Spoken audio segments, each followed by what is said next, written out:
हथरादू कोर्टूं ठाहे, सरकारी कोर्टूं ठाहे, सॼे अदलिया जे निज़ाम खे पाड़ूं कमज़ोर करे छॾियूं। 26 आइनी 27 तरमीम जंहिं नमूने सां पास थी आहे,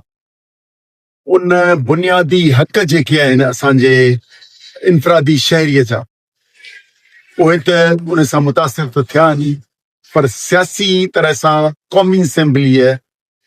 खे नाकारा करे छॾियो अथसि, जंहिंसां माण्हुनि जो पैसा ख़तम थी वियो आहे। आइन बुनियादी ढांचो हूंदो आहे जेको मुल्क जे वजूद जो सबबु हूंदो आहे। उन्हनि उन बुनियादी ढांचे खे कहिड़े नमूने सां बिना बहस मुबाहिसे जे रबर स्टैम्प करे छॾियो अथनि एस्टेब्लिशमेंट जो, जिन सिर्फ़ु क़ौमी असेंबलीअ में नून लीग, पाकिस्तान पीपल्स पार्टी, उनजे अलाइज़ गवर्नमेंट जे माण्हुनि सिर्फ़ु हथु खयूं बग़ैर पढ़े, बग़ैर बहस खे। यानी क़ौमी असेंबली पंहिंजी इफ़ादत ख़तम करे चुकी ऐं अमलन उन उहा हाणे बेइख्तियार नज़र थी अचे। टियों, सदारती महल ऐं क़ौमी ऐं सूबाई असेंबली ऐं सेनेट जा मेंबर, उन्हनि जंहिं नमूने सां असांजा बिल पास कया आहिनि, जीअं Pakistan land and port authority, यानी सामूंडी पट्टी सूबाई जेका ज़मीनूं उहे ख़तमु थियूं। उनखां सवाइ पेट्रोलियम डेवलपमेंट लेवी ख़तमु करे लॻाए, जनरल सेल्स टैक्स खे घटाए, असांजो NFC में हिसो घटाए छॾियूं। SIFC खे एक्ट पास करे, उनमें पीपल्स पार्टी इनिशिएटिव कंदड़ हुई ऐं उन सां गॾु ॿियूं सभु इत्तेहादी पार्टियूं हुयूं। उन्हनि SIFC लॻाए ऐं सॼे मुल्क जी मिल्कियत, सूबनि जी मिल्कियत ते मरकज़ी कंट्रोल करे छॾियो। उनखां पोइ हाणे न 18 तरमीम रही आहे, न इलेक्शन जे जेके 2024 जूं थियूं उहा जाली इलेक्शन जे ज़रिए माण्हुनि जो इलेक्शन सां बेसाह ख़तमु थियो, न उहा 18 तरमीम रही आहे, न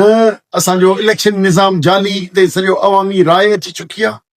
सियासत ते पाबंदी कई आहे ऐं असांखे सिंध में पाकिस्तान पीपल्स पार्टी 144 यानी किथे मूवमेंट नथी करण ॾे। साईं GM साहिब जीअं सालगिरह थी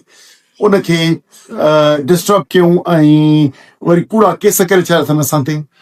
ऐं मुल्क में पाकिस्तान तहरीक इंसाफ़ ऐं ॿियनि जा लीडरशिप सॼी बंदि आहे, क़ैद आहे ऐं उन्हनि जी लीडरशिप खे नाअहल करे छॾियो अथनि। इहो ख़ुदि यानी सियासत ते पाबंदी पंजाब सिंध में आहे, पर उनजे ख़िलाफ़ ख़ैबर पख्तूनख्वा ऐं बलूचिस्तान में त रिएक्शन अचे पियो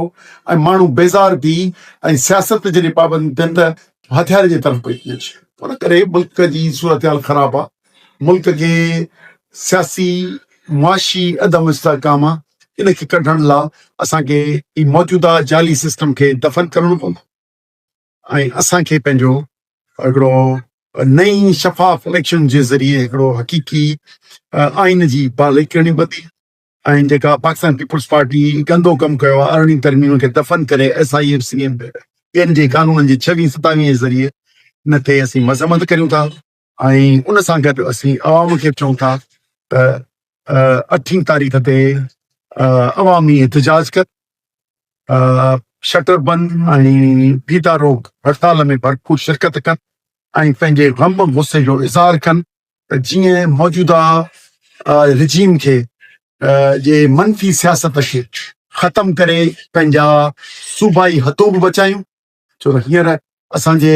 ॾिठो बल्दियाती निज़ाम ॿीहर आणणी था कनि, उनखे ख़ात्मो करियूं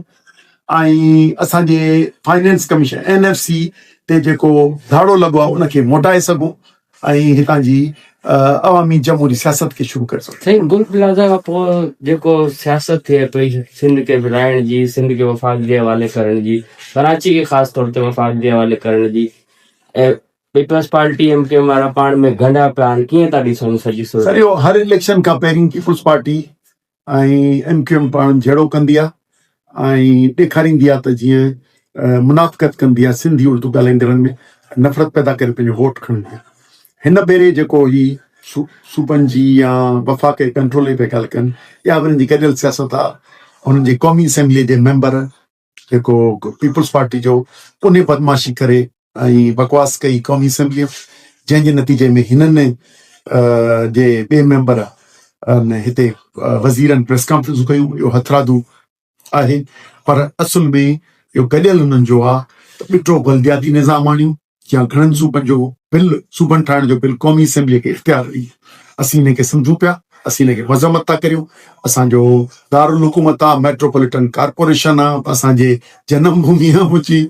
असांजो 100 सालनि खां छा ही सॼो शहर तरक़ी याफ़्ता शहर आहे ही सभु असांजा आहिनि पर जेको मौजूदा नफ़रत आहे इहा हथरादू इस्टेब्लिशमेंट ऐं उनजे बोलडियन पीपल्स पार्टी जी आहे असीं हिन जी मज़म्मत कयूं था असांजा सभु भाउर आहिनि जेके मुख़्तलिफ़ ॿोलियूं ॻाल्हाईंदड़ आहिनि जेके पंहिंजे वतन खे सम्झनि था असीं सम्झूं पिया त इन नफ़रत माइंस खे रद्द करे छॾींदा पर जेकॾहिं इस्टेब्लिशमेंट या मौजूदा नून लीग पीपल्स पार्टी क़ौमी असेंबलीअ खे इख़्तियार ॾींदी खे असीं भरपूर अवामी मज़ामत कंदासूं ॿिटे बलदियाती निज़ाम में जीअं असदारी ऐं कंपनी खे असां रद्द करायो उन खां वधीक ताक़तवर नमूने सां उनजे ख़िलाफ़ भरपूर अवामी जिदोजहद करे अहिड़ी कंदासूं जो सदियुनि ताईं यादि रहंदी जीअं पाणीअ जी जिदोजहद 2025 में अवाम उनखे रद्द कयो उन करे असां अवाम जो रुख करे ऐं एतिराई तहरीक कराई अच्छा साईं ॿियो हिकिड़ो सुवाल आहे त सिंध जा माण्हू सॼे पाकिस्तान जा माण्हू इन वक़्तु अहिड़े अज़ाब में मुब्तला आहिनि महांगाई जे अज़ाब में माण्हू चवनि था असां सियासी पार्टियुनि ते ॾिसूं त सियासी पार्टियूं ख़ामोश आहिनि हर पासे खां चाहे उहे सिंध जी हुजनि क़ौमी हुजनि कीअं हुजनि हिन हवाले सां छा चवणु चाहींदो ही आम माण्हू त मुदल आहे सर पंहिंजे घर जो ॾाढो हलाइण में सर ॾिसो असां क़ौमी जमातूं हींअर अवामी फोरमनि में कोन लेके अहिड़ो आहे क़ौमी सूबाई असेंबली सेनेट पर हिकिड़ा आहिनि सरकारी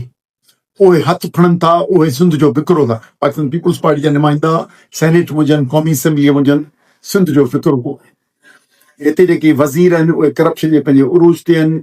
को फर्टिलाइज़र माफ़िया आहे को शुगर माफ़िया आहे को ड्रग माफ़िया आहे को लैंड माफ़िया आहे इन जे ज़रिए हुकुमरानी पे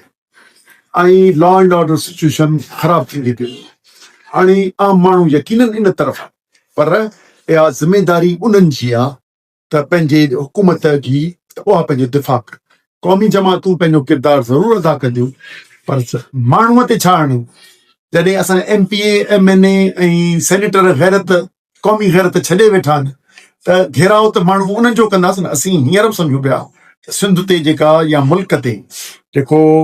आइनी बहरान आहे सियासी बहरान आहे इन जूं ज़िम्मेवार पॉलिटिकल पार्टियूं आहिनि पाकिस्तान पीपल्स पार्टी आहे नून लीग आहे MQM ॿियूं अलाइज़ आहिनि